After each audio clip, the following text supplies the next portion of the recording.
हो गई बेनीवाल के किले में सेंधमारी कांग्रेस की दिखी सॉलिड तैयारी। रतन चौधरी ने भरी ऐसी हुंकार, दिल्ली तक नेता हो गए परेशान।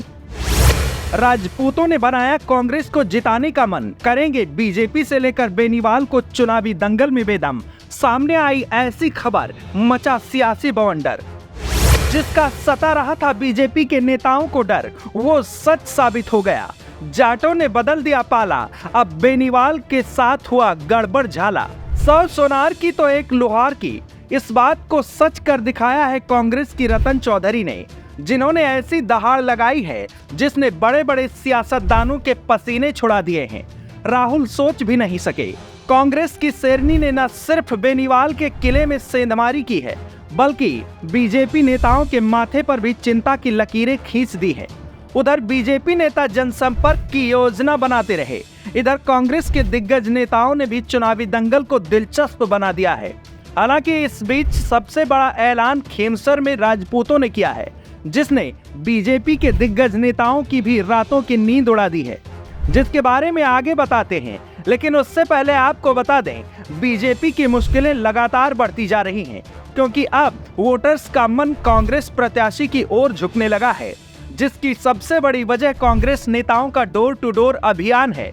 दरअसल कांग्रेस नेता लगातार जनता के बीच पहुंच रहे हैं। हाल ही में कांग्रेस प्रत्याशी के लिए प्रदेश अध्यक्ष ने भी चुनावी हुंकार भरी और कांग्रेस के पक्ष में माहौल बना दी है, जिसने सियासी तपिश भी बढ़ा दी है। खबरों की माने तो गोविंद डोटासरा ने पहले बीजेपी को खरी खरी सुनाई, फिर बेनीवाल को भी आड़े हाथों लिया और सारी कलई खोल कर रख दी। इस दौरान उन्होंने विकास कार्यों को लेकर भी बेनीवाल पर निशाना साधा और जाति के नाम पर राजनीति करने पर तंज कसा है, जिसने दिल्ली तक दिग्गज नेताओं में खलबली मचा दी है। बेनीवाल जी, आप 2 बार सांसद हैं, दूसरी बार के सांसद हैं। आप अपनी भाषा को मर्यादित रखें, संस्कारित रखें, आपका अधिकार है। आप लड़िए, जीतिए अगर आपको जनता जिता दी है तो। लेकिन हमारे किसी भी मेंबर के लिए, किसी भी कार्यकर्ता के लिए, किसी भी नेता के लिए अपनी छोटी राजनीतिक स्वार्थ के लिए कम से कम अपशब्द मत बोलिए।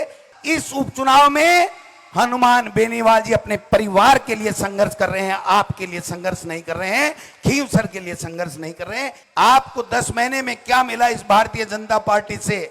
अरे भाई, भारतीय जनता पार्टी में पर्चियों से मुख्यमंत्री बनाने के लिए यहां राजस्थान की जनता ने जनादेश नहीं दिया था। सत्ता में बैठने के बाद में क्या किया भाई साहब बताओ? पर्चियों तो मुख्यमंत्री बनावे। वसुंधरा जी के कहने से की पर्ची खोली बात देखी के वीडियो के मायने देखी के यहाँ का पर्चियों के मुख्यमंत्री बनेगा देखे आगे। अरे बीजेपी वालों, हम गांव में पंच नहीं बनाते, पंच वोट से बनाते हैं, सरपंच वोट से बनाते हैं। और आपने पूरे राजस्थान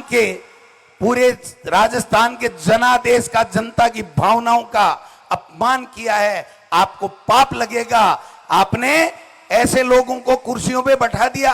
राजनीतिक जानकारों का भी मानना है कि इस बार बेनीवाल के किले में सेंधमारी तय है, क्योंकि इसके पीछे की वजह राजपूत वोटर है।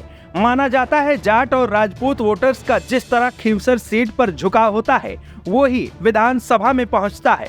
आंकड़ों को देखें तो खींवसर में जाट 78,601, मेघवाल 33,671 और राजपूत 3,574, मुस्लिम 11,210। इन आंकड़ों से भी साफ है कि राजपूत और जाट अगर एक साथ आ गए तो न सिर्फ बीजेपी की मुश्किलें बढ़ेंगी, बल्कि बेनीवाल का किला भी ढह जाएगा, जिसने कांग्रेस को तो गदगद कर दिया है। वहीं बीजेपी और बेनीवाल के माथे पर चिंता की लकीरें खींच दी हैं। तो एक है आरएलपी। तो आरएलपी जो है ना, राष्ट्रीय लोकतंत्र, वो लोकतंत्र नहीं है, वो है भीड़ तंत्र, भय तंत्र और परिवार तंत्र। कौन से 3 तंत्र हैं?